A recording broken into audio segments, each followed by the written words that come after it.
Buenas. Bueno, siguiendo con nuestro club de lectura, ahora vamos a ir a ver un nuevo libro, una nueva obra. Este son gigantes de la literatura universal. Y vamos a ver ahora lo que es la obra de Decamerón, de Boccaccio. Esta es una edición Crezza.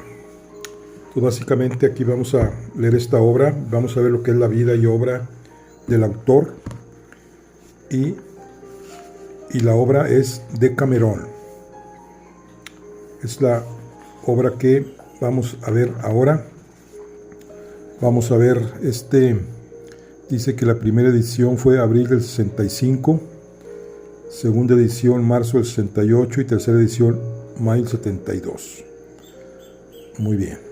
Es impreso en España. Vamos a ver aquí el prólogo que nos va a dar quién es el famoso autor de el Decamerón. Iniciamos. Dice: la plena luz del Renacimiento liberaba a Italia de las sombras de la Edad Media. Era, sin embargo, una época turbulenta. Las banderías políticas se disputaban los señoríos de las repúblicas, como el de Florencia, los güelfos y gibelinos. Por otra parte, la muerte de Benedicto XI en 1304 había puesto de manifiesto en el colegio cardenalicio la preponderancia del partido francés sobre el italiano. Raimundo Bertrand de Got, obispo de Burdeos, ciñó la tiara con el nombre de Clemente V, apoyado por los Orsini y protegido nefastamente por Felipe el Hermoso, que intentó obligarlo a proclamar herético a Bonifacio VIII y quemar sus restos en la plaza pública.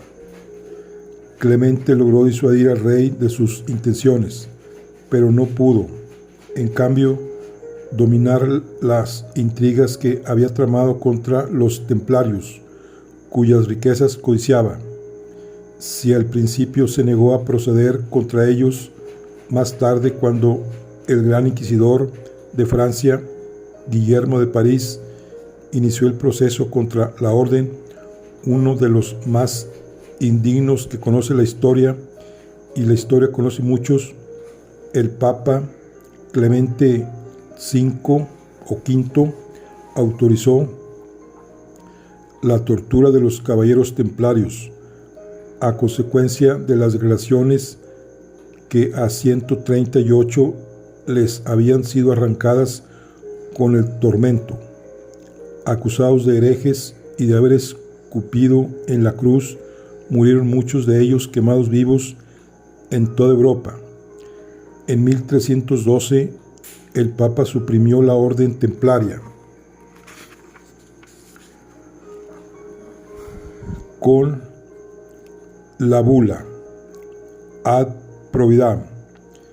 Esta orden militar y religiosa había sido fundada en 1118 y se había distinguido por su heroísmo en las cruzadas.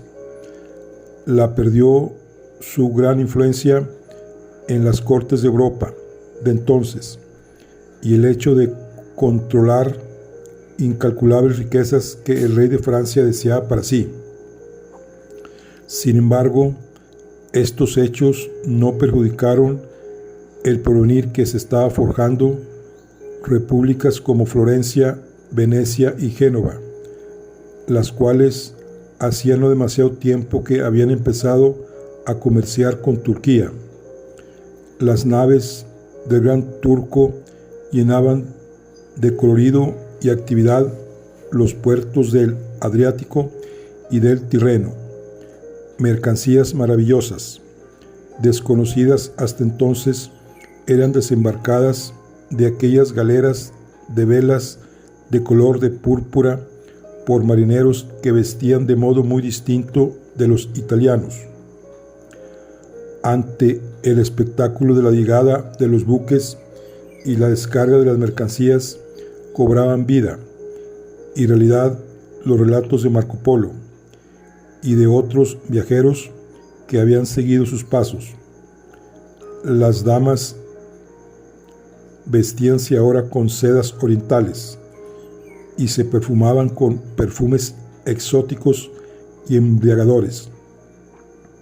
Alfombras de extraños dibujos adornaban sus palacios y las cocinas trascendían el aroma de deliciosas especias.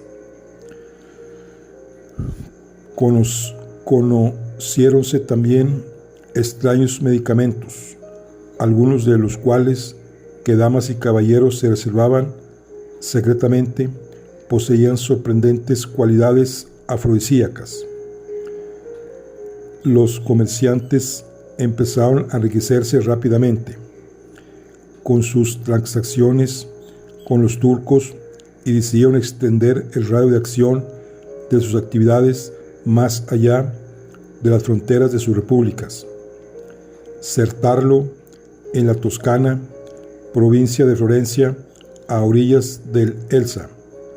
Era entonces una población pequeña, demasiado pequeña, para quien poseía ambición y deseo de triunfar. De ahí procedían los Boccaccio, familia de magistrados, cuyo nombre había cobrado fama en la República. Sin embargo, uno de los jóvenes miembros de esta familia, Boccaccio di Celino, no se sintió en ningún momento atraído por las leyes. Desde niño había sentido gran admiración por el comercio. Primero se le llenarían los ojos con el alegre y multicolor espectáculo de las galeras turcas, y a medida que dejó de ser niño, no dejaría de pensar que detrás de todo aquel magnífico colorido existían espléndidas posibilidades de enriquecerse. Así,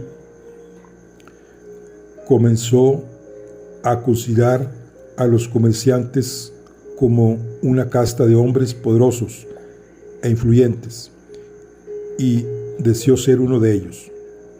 Se estableció, compró, vendió e hizo negocios no solo con sus compatriotas, sino con otros países, sobre todo Francia, a la cual la sede Aviñón, con todo y pertenecer a los estados pontificios, había puesto de moda. En los primeros años de la segunda década del siglo XIV, Boccaccio di Celino se encontraba en Francia.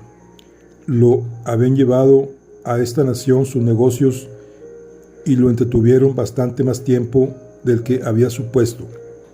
Ahí en París conoció a una dama francesa llamada Juana. Siempre que he recordado el encuentro del mercader con la dama, he intentado imaginármela, tratar de saber cómo era, qué pensaba, qué era capaz de sentir y de no sentir. Es sin duda el personaje más oscuro de la vida del más grande de los procesistas italianos. La época ha sido muy avara en datos, y por su afán de falsear la historia, no a todos los que se poseen se les puede dar el suficiente crédito. En realidad, hemos de inventarnos a esta dama como una joven de ojos profundos, burlones apenas, llenos de vida, como los que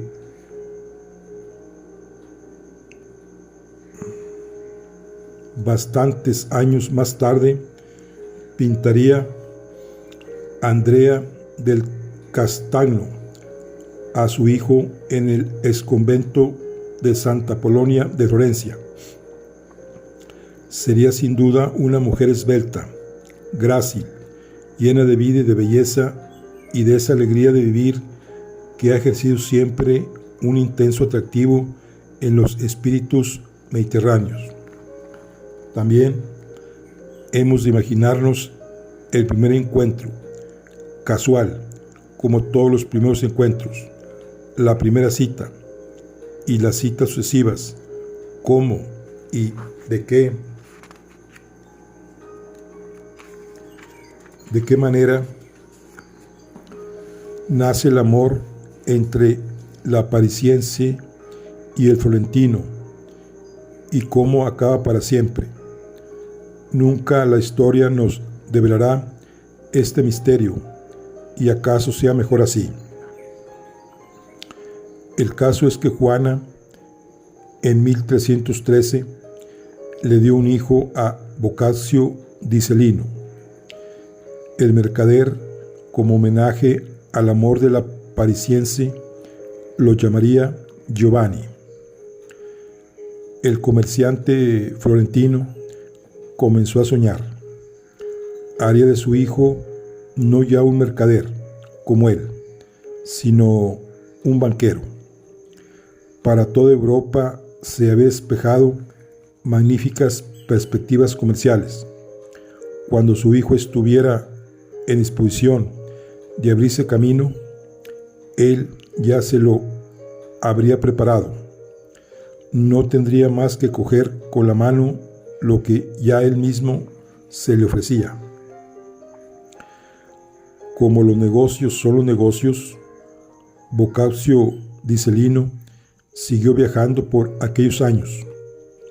Se ha supuesto que el mercader florentino dejó entonces a su pequeño hijo Giovanni bajo la tutela de un comerciante amigo suyo, con la intención de que a su lado aprendiera los rudimentos del arte del comercio. Pero resultó que Giovanni era un muchacho distraído, que experimentaba la más absoluta indiferencia por la profesión de su tutor, y que en cambio le interesaban los poetas latinos, aunque entonces los leía traducidos en lengua romance, y el espectáculo de la naturaleza, cosas ambas en las que jamás se había fijado el comerciante amigo de su padre, y hasta es muy posible que ignorase su existencia. El buen hombre no tardaría en darse cuenta de que nunca podría sacar partido de Giovanni. No obstante, parece que aguardó algún tiempo por ver si los aires cambiaban y podía dar satisfacción a su amigo y también a sí mismo en su orgullo de profesor comercial, pero no fue así, y comprendió que todo sería inútil y que no lograba otra cosa que perder el tiempo. Decidió devolvérselo a su padre. Tampoco logró Boccaccio di Celino encarrilar a su hijo por la buena senda. En Florencia, el chiquillo leía a Dante y se sabía de memoria varios cantos de la comedia. Un día en que el viejo Boccaccio tuvo que ir a Nápoles por asuntos de negocios, se llevó a Giovanni consigo. La corte napolitana de Roberto de Anjou tenía fama de refinada y culta. Su dios era Virgilio, y Giovanni Boccaccio, que conocía al Matuano más a través de Dante que de la Eneida, leída en traducciones más o menos buenas, se sintió atraído por aquel mundo brillante que se hallaba más cerca de sus gustos y sus aficiones. Rogó a su padre que le permitiera quedarse ahí, donde estudiaría jurisprudencia, la carrera de su familia, el latín y el griego. Aquel mismo año, 1327, Giovanni Boccaccio se instaló en Nápoles. Era entonces un muchacho alegre, rico e inteligente, que acababa de cumplir 14 años. La corte del de Anjou decidió para siempre la vocación y el destino del primer prosista italiano. Ahí vivió 13 años, que le parecieron un sueño fugaz y efímero, durante los cuales conoció el amor y la gloria.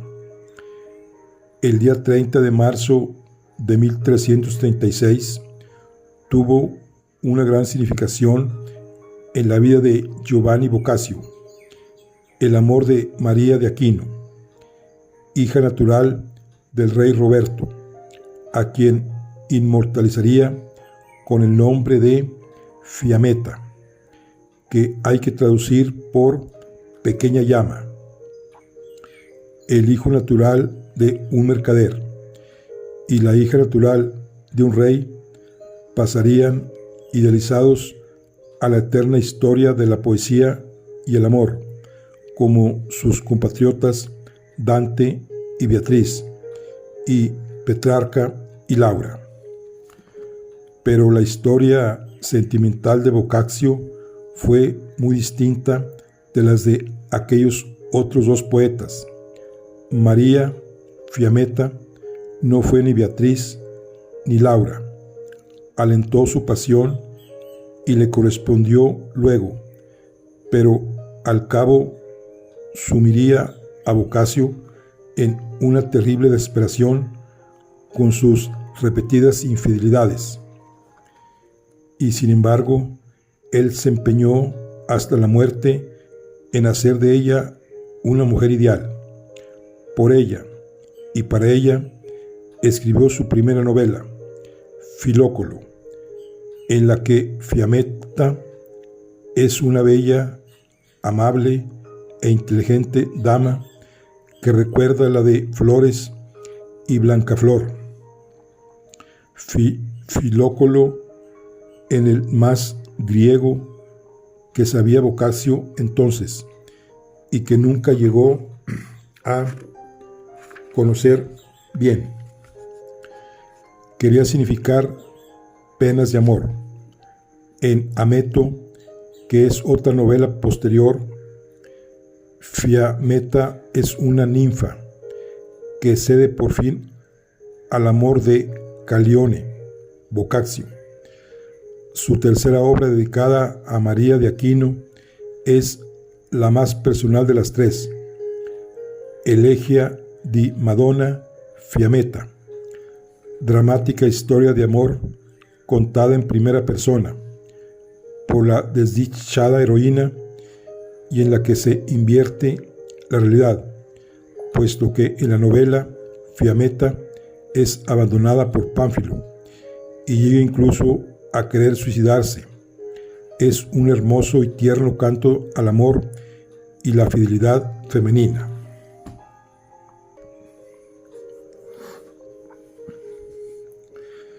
Esta novela, que tiene cierta semejanza con las Heroidas de Ovidio, parece ser que fue escrita en 1343, a los 3 años de haber abandonado Boccaccio la corte de Nápoles porque su padre lo había reclamado a Florencia, donde lo necesitaba.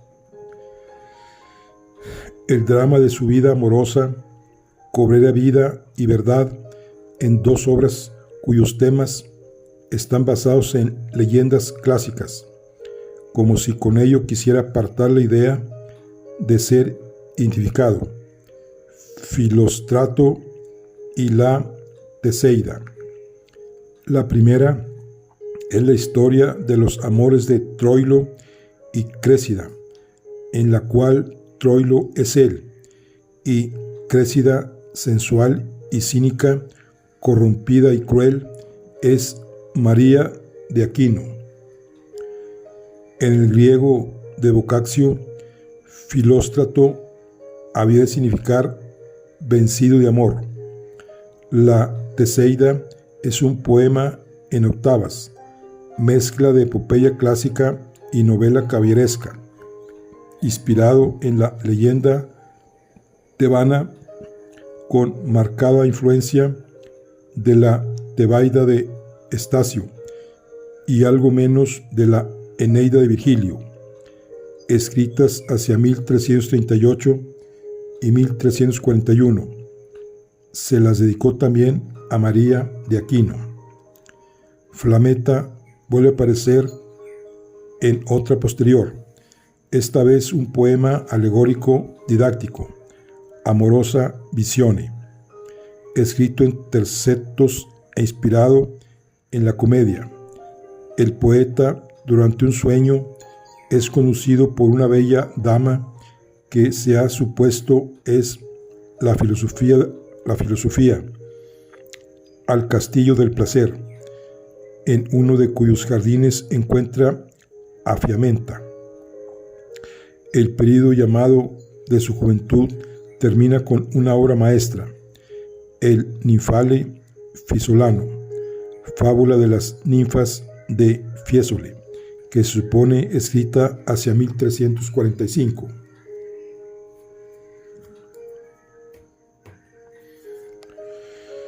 Es un poema escrito en octavas, en el que se relatan los amores del pastor Áfrico y de la ninfa Ménsola, que, terminados trágicamente, darán nombre a los dos ríos de la Toscana.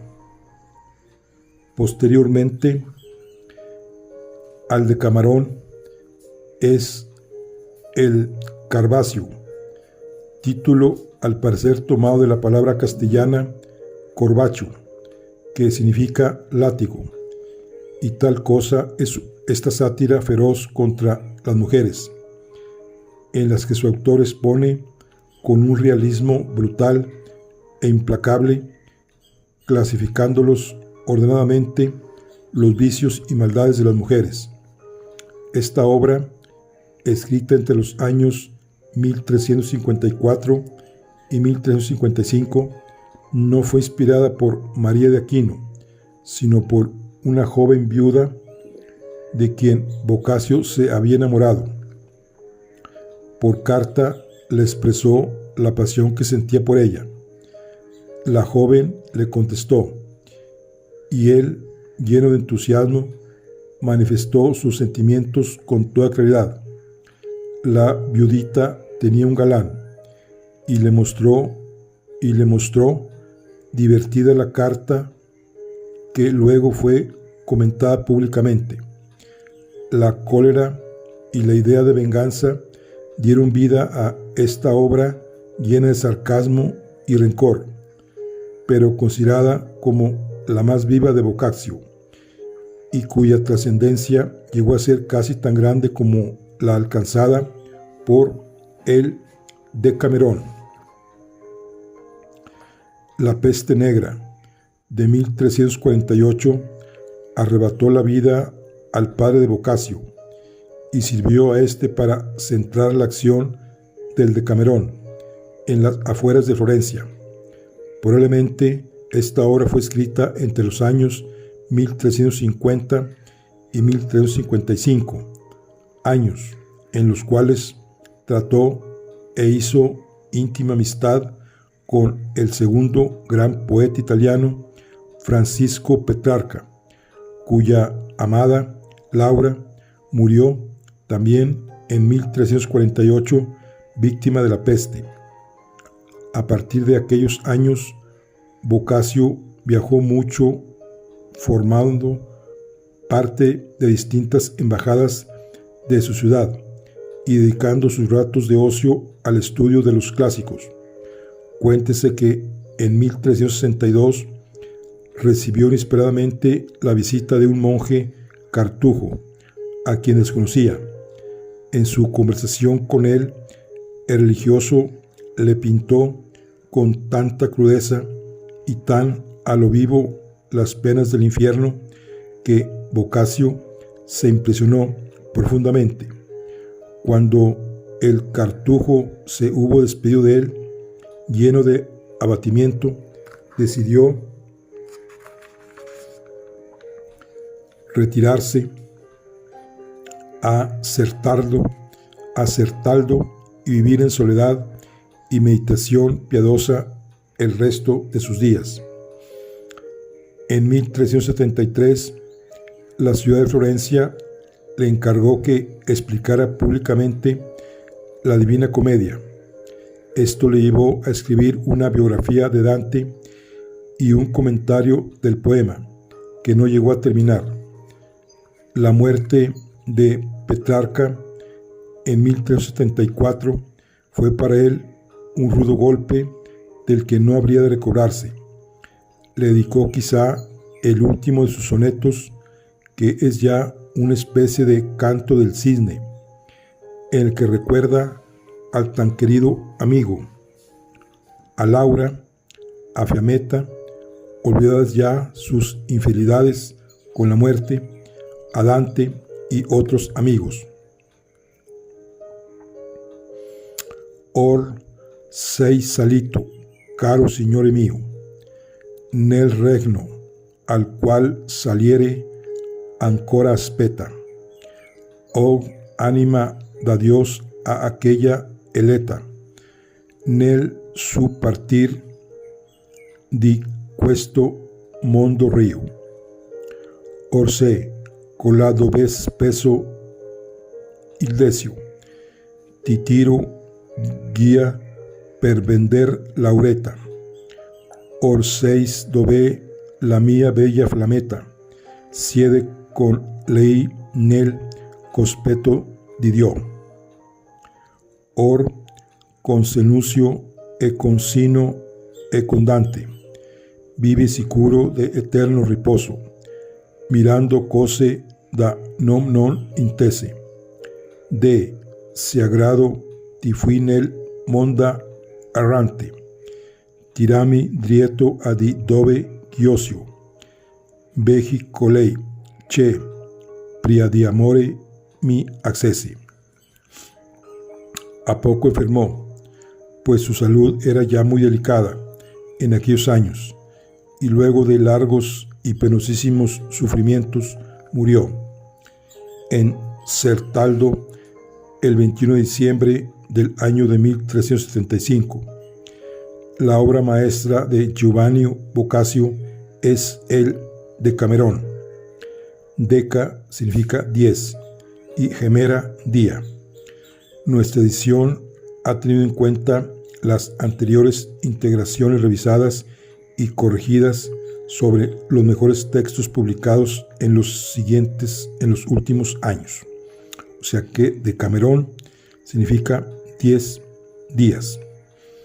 Está compuesta de 100 cuentos, agrupados en 10 jornadas, de manera que se narran 100 cuentos en 10 días.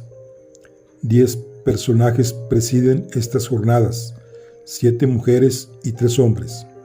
Las mujeres son Pampinea, Filomena, Neifile, Fiametta, Elisa, Laureta y Emilia, y los hombres Filóstrato, Dioneo y Pánfilo. En el prólogo, Boccaccio describe de manera realmente impresionante la peste que asoló a Florencia en aquellos años, y cómo aquellos 10 jóvenes de la sociedad florentina se encontraron y, habiendo decidido huir del terrible azote, se retiraron a las afueras de la capital. Los cuentos que narran tienen por objeto distraer sus ocios. La primera jornada, a cargo de Pampinea, está compuesta de cuentos de carácter tradicional o anecdótico. La segunda, bajo el reinado de Filomena, tiene como tema general el de los personajes perseguidos por la desdicha, pero que al final consiguen realizar sus deseos. La tercera jornada está dirigida por Neifile, que habla de quienes por medio de ingenio lograron alcanzar lo que deseaban o recuperar lo que habían perdido. Filóstrato reina en la cuarta jornada, en la que se trata de aquellos cuyos amores tuvieron un desdichado fin. La quinta jornada, con el reinado de Fiametta, trata de algunos amantes que, habiendo pasado por graves sucesos y desgraciadas aventuras, alcanzaron un final feliz. La sexta, a cargo de Lisa, habla de los que, habiendo sido provocados, reaccionaron con una frase oportuna o con agudeza y eludieron así un peligro o hicieron callar a un malediciente. La séptima, bajo el reinado de Dioneo, habla de los ardides y burlas que por amor o por salvarse juegan las mujeres a sus maridos. Lo advierten ellos o no lo adviertan. La octava jornada es la de Laureta, que trata de las burlas que hacen las mujeres a los hombres y los hombres a las mujeres, o los hombres entre ellos.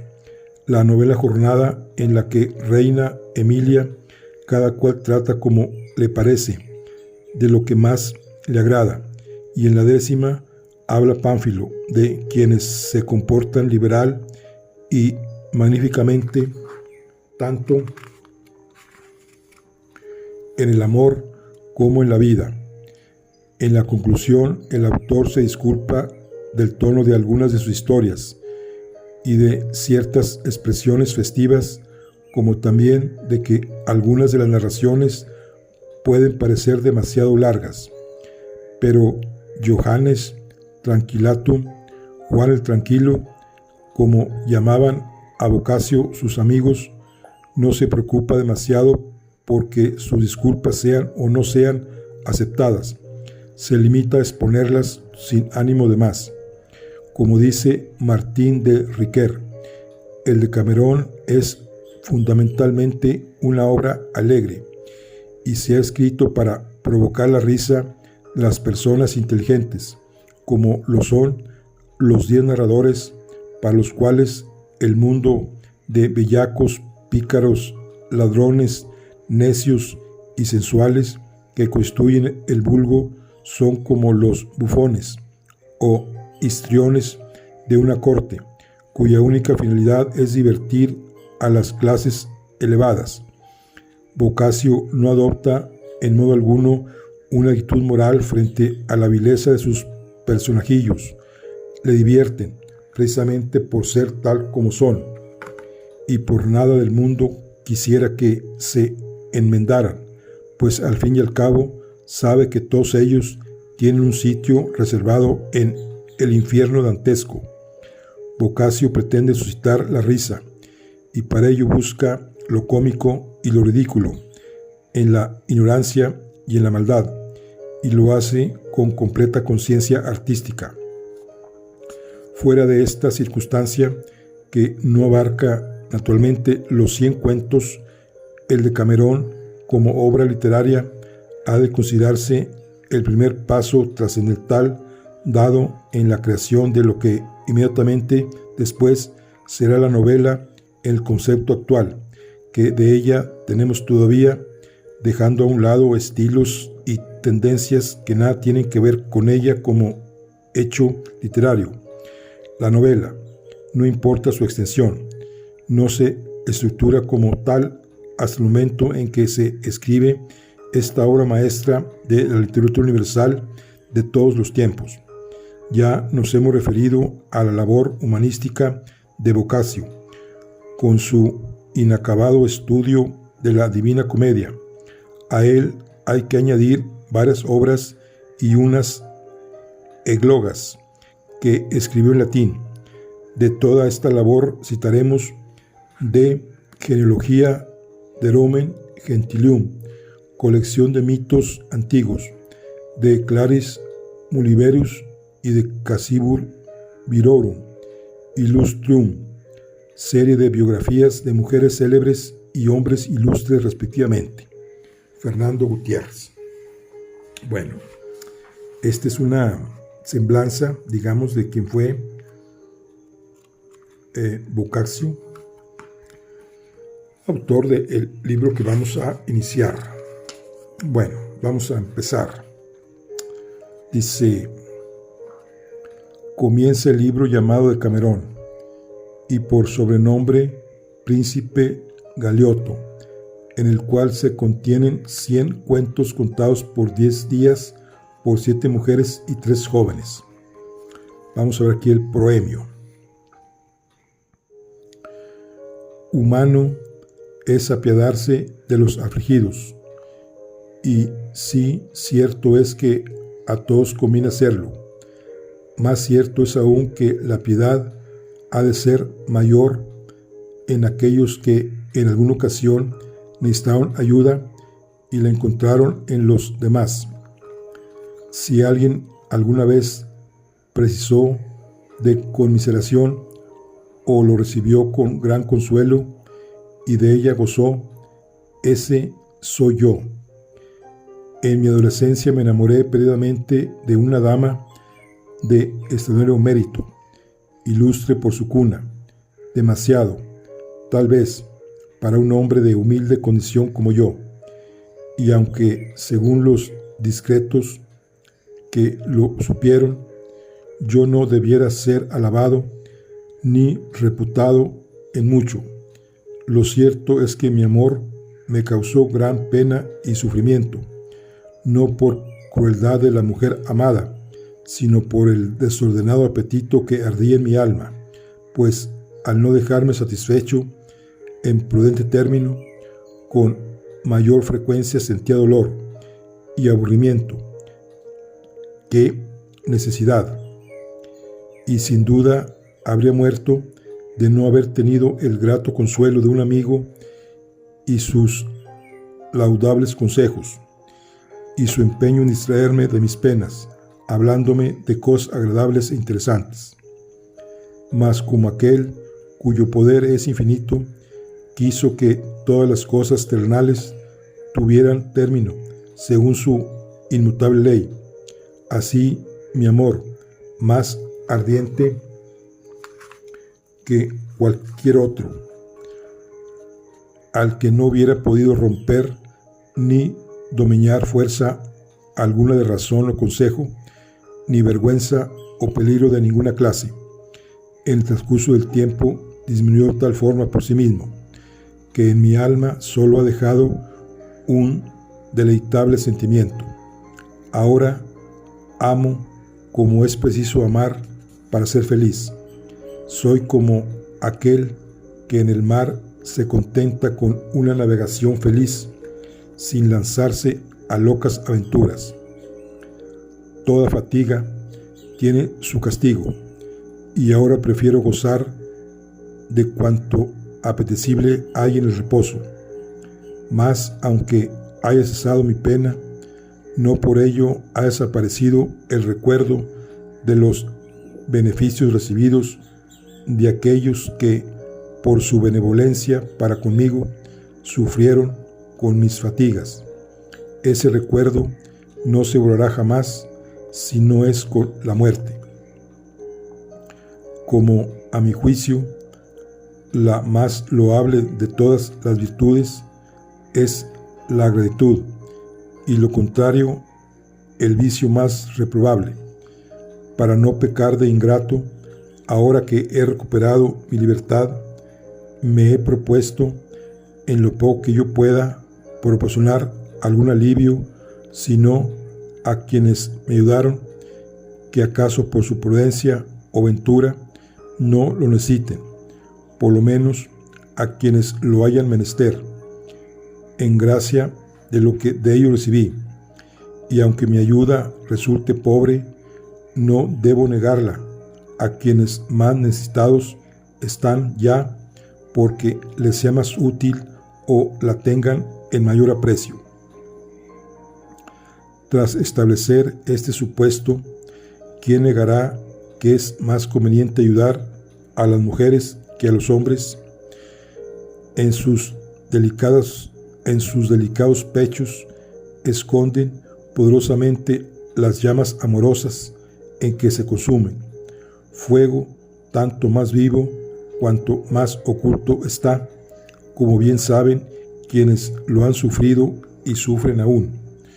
Por otra parte, compelidas por la voluntad, los caprichos y órdenes de padres, madres, hermanos y maridos, estas mujeres pasan la mayor parte de su tiempo encerradas en el reducido círculo de sus cámaras, sumidas en la ociosidad y el aburrimiento, queriendo y no queriendo a la vez, entregadas a pensamientos que no siempre pueden ser gratos, y cuando por tales motivos invade su alma alguna melancolía de ardiente deseo, han de soportarla con infinita tristeza, hasta que logren alejarla con placenteras imágenes, y esto sin considerar que las mujeres son menos fuertes que los hombres para resistir semejante tristeza.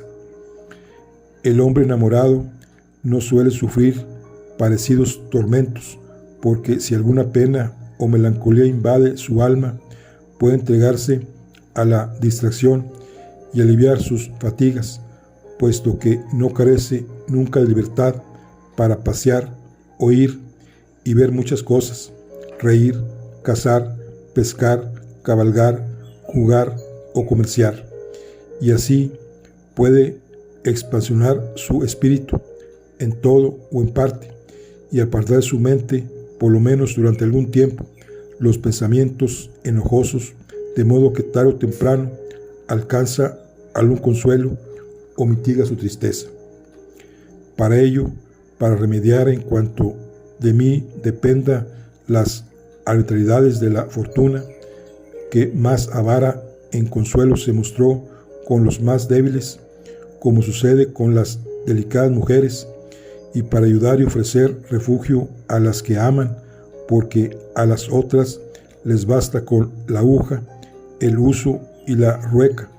Me propongo contar 100 cuentos, fábulas, parábolas, historias, o como queramos llamarlas, relatadas durante 10 días, en recatada reunión de 7 doncellas y 3 mancebos durante la pasada plaga, y recordar a la vez algunas cancioncillas por ellas cantadas para solaz de todos. En estos relatos se encontrarán historias de amor agradables y tristes, y sucesos ocurridos tanto en tiempos antiguos como modernos, de los cuales las mujeres que esto lean, que son aquellas a quienes antes he aludido, podrán obtener consuelo, gusto y solaz, a la vez que útiles consejos para saber de qué deben huir y qué pueden imitar, lo que no creo que ocurra sin distraer el tedio. Si esto sucede, y quiera Dios que así sea, habremos de dar gracias al amor que, al librarme de sus ataduras, me concedió tiempo para atender a la distracción y el placer de las damas. Bueno, aquí vamos a concluir la charla del día de hoy. Estamos con nuestro club de lectura. Vimos lo que es el prólogo de Fernando Gutiérrez, que es la vida más o menos de Boccaccio, el autor, y son 100 historias que vamos a empezar a leer en nuestra próxima charla. Bueno, aquí concluimos el día de hoy. Nos vemos en la siguiente. Hasta luego.